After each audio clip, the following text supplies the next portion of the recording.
तो बच्चों सबसे पहले हमारे यहाँ पर है क्वेश्चन नंबर 6। इसको हम लोग अटेम्प्ट करेंगे। यहाँ पर ये फंक्शन का क्वेश्चन है, जे एडवांस एक्सरसाइज का। इसमें लिखा है the number of solutions of the equation. बच्चों क्वेश्चन को आप अपने आप से पहले रीड कर लीजिए, और जिन बच्चों के पास अभी भी इस क्वेश्चन की फाइल नहीं है, मॉड्यूल नहीं है, वो कोचिंग ज्वाइन करके हमारी यहाँ से मॉड्यूल्स को ले सकते हैं। चलिए, या बच्चों मेरे से आप पर्सनली इसकी पीडीएफ फाइल भी ले सकते हो। सबसे पहले हम यहाँ डिस्कस कर रहे हैं कि क्वेश्चन नंबर 6 को हम लोग किस तरह से करेंगे। देखिए बच्चों क्या लिखा हुआ है। लिखा है the number of solutions of the equation. अब बच्चों यहाँ पर ध्यान से देखो, जो इक्वेशन है आपकी, उसमें सबसे पहली इक्वेशन है y plus greatest integer function of y is equal to 2 cos x। ऐसा है बच्चों। तो बच्चों ध्यान से देखो, आपको एक बार बताया था मैंने कि अगर कभी भी ग्रेटेस्ट इंटीजर फंक्शन का मतलब, जैसे मान लीजिए आपने 2 का ग्रेटेस्ट इंटीजर फंक्शन लिया, तो बच्चों वो तो 2 ही आएगा, क्योंकि 2 हमारा क्या है, इंटीजर है। 2 हमारा क्या है, इंटीजर है। उसी तरीके से बच्चों ये जो y है ना, उस पे क्या लगा है, ब्रैकेट लगा है।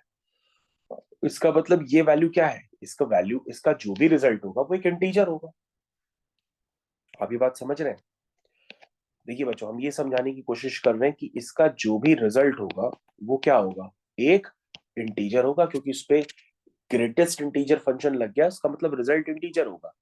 अगर आप y को 3.5 भी लेंगे तो ये वैल्यू क्या आएगी, 3 तो आएगी। दैट मीन्स ये क्या है, इंटीजर है। तो बच्चों अगर i प्लस एफ में i अगर इंटीजर होता है तो हम उस इंटीजर को डब्बे से बाहर निकाल सकते हैं, यानी कि हम इसको ब्रेक कर सकते हैं। ये बात समझने की कोशिश करिएगा सारे बच्चे। हम इसको क्या लिख सकते हैं, हम इसको लिख सकते हैं greatest integer function of y को मैंने बाहर निकाल दिया, और जो अंदर वाला y है उसको मैंने छोड़ दिया। देखिए बच्चों ध्यान से, ये वाला जो इंटीजर है, इसका रिजल्ट एक इंटीजर होगा, इसको मैंने बाहर निकाल दिया, और अंदर वाला y एज इट इज रह गया, क्योंकि वो इंटीजर नहीं था। लेकिन बच्चों जब आप इस प्रोसेस को करोगे तो अंदर वाले y पे भी क्या आ जाएगा, डब्बा आ जाएगा। क्या आ जाएगा, डब्बा आ जाएगा। तो वो भी क्या बन जाएगा, इंटीजर बन जाएगा। जब बच्चों वो भी इंटीजर बन जाएगा तो ये क्या बन जाएगा, 2 टाइम्स ऑफ डब्बा ऑफ y। डब्बा मतलब greatest integer function of y is equal to 2 cos x। That means बच्चों greatest integer function of y is equal to cos x। इसका मतलब बच्चों सबसे पहले आपने क्या किया, इसको आपने सिंप्लीफाई किया फर्स्ट वाली इक्वेशन को। और बच्चों आपको ये घबराने की जरूरत नहीं है, आपको तो सिर्फ इतना याद रखना है कि जो बच्चे क्लास 11th में बेसिक मैथमेटिक्स पढ़ते थे, या जो 11th से पढ़ के आए हैं, तो उनको ये चीजें जल्दी समझ में आ जाएंगी, क्योंकि ये 11th में बेसिक मैथमेटिक्स का पार्ट भी था। चलिए, अब यहाँ पर क्या करना है, यहाँ पे हमारे पास दूसरी क्वेश्चन है 1/3। अब बच्चों अगर आप ध्यान से देखेंगे तो यहाँ पे लिखा हुआ है साइन एक्स प्लस, फिर साइन एक्स प्लस, फिर साइन एक्स। तो बच्चों यहाँ पे आप देख रहे हैं, डब्बे के अंदर डब्बा, डब्बे के अंदर डब्बा, डब्बे के अंदर डब्बा। दैट मीन्स बच्चों जब आप इसको अटेम्प्ट करेंगे तो ये क्या बन जाएगा, सबसे पहले बच्चों ये तीनों डब्बे एक एक करके बाहर निकलेंगे, ऊपर वाले प्रोसेस, ऊपर वाली इक्वेशन की तरह, और ये बन जाएगा 3 times of greatest integer function of sine x. अब बच्चों ये 3 से 3 कैंसिल हो जाएगा, सिर्फ बचेगा y is equal to greatest integer function of sine x. Check करिए यहाँ तक सबको क्लियर है। मेरे ख्याल से सबको क्लियर हो गया। और बच्चों अगर क्लियर हो गया तो आपके पास इक्वेशन 1 भी क्रिएट हो चुकी है, इक्वेशन 2 भी क्रिएट हो चुकी है। क्वेश्चन को पढ़िए, क्या निकालना है, नंबर ऑफ सॉल्यूशंस निकालने हैं। नंबर ऑफ सॉल्यूशंस का मतलब आपको ऐसे एक्स वाई निकालने हैं जो दोनों इक्वेशंस के लिए कॉमन हो। यही तो होता है। चलिए, तो सबसे पहले बच्चों जब हम इसको करने की कोशिश करेंगे तो क्या होगा वो समझते हैं सबसे पहले। तो सबसे पहले आप क्या करिए कि इस क्वेश्चन को अटेम्प्ट करते हैं। चलिए आई करें। तो सबसे पहले जब बच्चों इन दो इक्वेशंस को हम लोग सॉल्व करेंगे तो आपको ये समझ में आएगा कि यार सबसे पहले जो फर्स्ट इक्वेशन है, उस फर्स्ट इक्वेशन में हम y की वैल्यू प्लेस कर देते हैं। तो y की वैल्यू बच्चों क्या है, जरा ध्यान से देखिएगा। y की वैल्यू सेकंड इक्वेशन में है greatest integer function of sine x. समझ में आया बच्चों क्या किया। मैंने कुछ नहीं किया, नीचे से y की वैल्यू उठाई और ऊपर वाली इक्वेशन में पुट कर दी। ये इक्वेशन 1 है और ये वाली इक्वेशन 2 है। तो बच्चों ये अंदर वाला रिजल्ट क्या है बताइए, अंदर वाला क्या है रिजल्ट? इंटीजर है। और इंटीजर का अगर हम ग्रेटेस्ट इंटीजर फंक्शन लेंगे तो वो इंटीजर एज इट इज बाहर निकल आएगा। तो वो क्या बन जाएगा? Greatest integer function of sine x is equal to cos x. यानी कि बच्चों आपको इन दोनों के ग्राफ एक ही एक्सिस पे क्रिएट करने पड़ेंगे, तब जाकर के कुछ बातें यहाँ पर पता पड़ेंगी। तो बच्चों सबसे पहले आपको greatest integer function of sine x का ग्राफ पता होना चाहिए। अगर नहीं पता है तो यहाँ पे प्रॉब्लम को अब क्रिएट हो सकती है। सबसे पहले बच्चों आप साइन एक्स का ग्राफ बनाइए। देखिए ये साइन एक्स का ग्राफ होता है, सबको पता है, इतना तो पता ही होगा।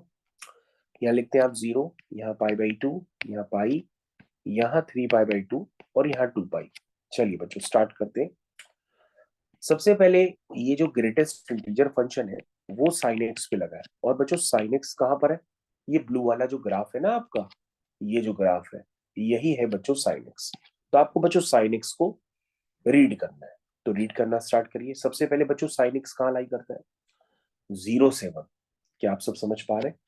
देखिए ये साइन एक्स है ना, ये कहाँ लाई करता है? 0 से 1 लाई करता है, करता है। ये देखिए 0 से 1 कर रहा है लाई।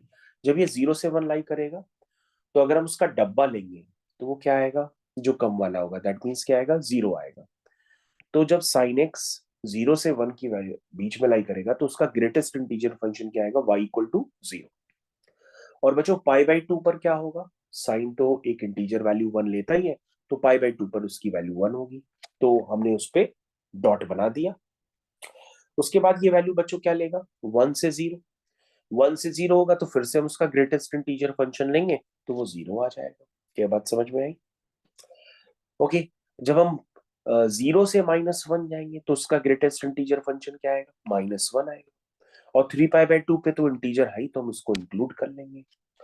अब बच्चों ध्यान से देखो, -1 से 0 जब हम चलेंगे तो उसका फिर से ग्रेटेस्ट इंटीजर फंक्शन क्या आएगा? -1 आएगा। क्या ये बात आप समझ पा रहे हैं? ये बच्चों बात आपको समझनी पड़ेगी, जब आप समझेंगे तभी आप इस बात को कर पाएंगे। तो बच्चों ये मैंने आपका ग्राफ बना करके दिया है, क्लियर है सबको? ये जो ग्राफ है, इस ग्राफ में कौन सा क्वेश्चन आपको डील करना है, सिर्फ उतना ही आप बनाइए। आपको डील करना है greatest integer function of sine x का ग्राफ, वो बच्चों उतना ही होगा। अब बच्चों इसी सेम एक्सिस पे आपको कॉस एक्स का ग्राफ बनाना है। तो बच्चों कॉस एक्स का ग्राफ सभी लोग जानते हैं बनाना। तो कॉस एक्स के ग्राफ को आप सक्सेसफुली ड्रॉ करिए मेरा बिना इंतजार किए। तो बच्चों कॉस एक्स का ग्राफ ऐसे जाता है 0 π/2, फिर पाई से होते हुए 3π/2 और 3π/2 से 2π। इस तरह से बच्चों cos x का ग्राफ जाता है। अब बच्चों जब ये cos x का ग्राफ जा रहा है तो आप ध्यान से देखिए, क्या कोई ऐसा पॉइंट आपको मिला है जिसपे greatest integer function of sin x और cos x ये दोनों आपस में ओवरलैप कर रहे हो? क्योंकि बच्चों जहां पे दोनों में पॉइंट्स कॉमन होंगे वही आपके कॉमन सॉल्यूशंस कहलाएंगे, क्योंकि यही क्वेश्चन में आपसे पूछा गया है। तो ध्यान से देखिए, क्या दोनों आपके पास, जो आपके पास ग्राफ बनाए हैं मैंने एक ही एक्सिस पे, क्या दोनों में आपको ऐसा पॉइंट नजर आ रहा है जो दोनों में कॉमन है? तो तुम कहोगे सर 0 से 2π में तो नहीं नजर आ रहा है कि दोनों में कोई पॉइंट कॉमन हो गया हो, क्योंकि सर π/2 से पास कर तो रहा है, लेकिन π/2 पे वहां पर सर एरो लगे हुए हैं, वहां से भी नहीं कर पा रहा है। फिर जब पाई के नीचे देखिए सर, वहां पे भी एरो लगा है, वहां से भी नहीं कर पा रहा है। तो सर 0 से 2π के बीच में तो हमें कोई भी ऐसा कॉमन सॉल्यूशन नहीं दिख रहा है। जब बच्चों 0 से 2π के बीच में कॉमन सॉल्यूशन नहीं है तो ये पीरियोडिक फंक्शन है, तो 2π से 4π में भी नहीं होगा। दैट मीन्स इसका जो सॉल्यूशन होगा बच्चों क्या होगा? वो 0 हो जाएगा। आप लिखोगे नो कॉमन सॉल्यूशन। क्या लिखोगे? No common solution. इसका मतलब नो इंटरसेक्टिंग पॉइंट या नो कॉमन पॉइंट। तो दैट मीन्स इसका आंसर क्या हो जाएगा? 0। और बच्चों मतलब 0 से 2π के बीच में मान लो एक भी पॉइंट अगर आ जाता तो उसमें कोई इंटरवल तो दिया नहीं है। जब इंटरवल नहीं दिया तो ये पीरियोडिक फंक्शन है, तो ये चलता रहेगा।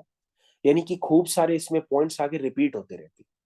मान लीजिए 0 से 2π में अगर मान लो आपको दो कॉमन पॉइंट्स मिल जाते, तो 2π से 4π में भी आपको दो कॉमन पॉइंट्स मिलते, 4π से 6π के बीच में भी आपको दो कॉमन पॉइंट्स मिलते हैं।